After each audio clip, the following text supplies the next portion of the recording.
Helo, Mr Mathias fan hyn.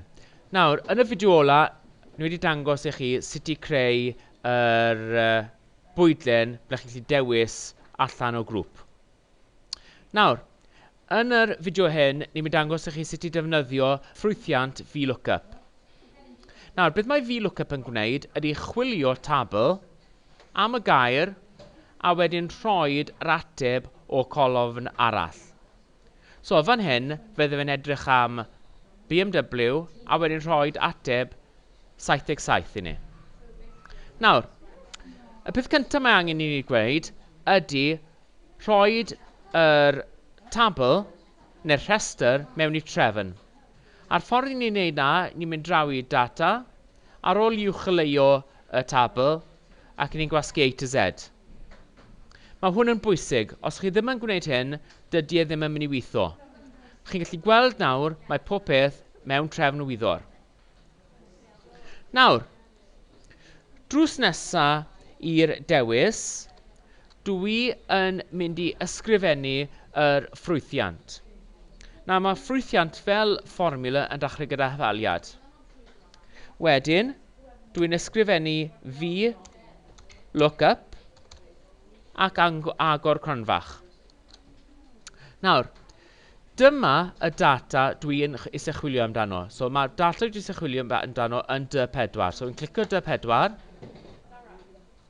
coma, a dwi'n uwcholeuo yr tabl i gyd, yn cynnwys y ceir, yn cynnwys y rhifau.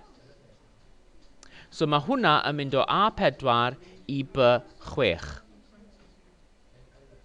Nawr, ar ôl gwneud hyn, dwi nawr yn rhoi coma arall mewn, ac mae'r atebion yn yr ail golofn. So dyma colofn 1, dyma'r ail golofn. So dwi'n ysgrifennu 2. Nawr, dwi'n cau y cronfach, ac amser fi'n gwasgu enter, chi'n gallu gweld, amser fi'n dewis BMW, mae'n rhoi 77 lawr fan hyn i fi. Os dwi'n dewis Ford, mae'n rhoi 4 i fi. Os dwi'n rhoi VW, mae'n rhoi 3 i fi. Nawr, mae'n bwysig bod rhain i gyd mewn trefn wyddor. Ac dyma yr fformula lan fan hyn. Hafal, VLOOKUP, agor cronfach.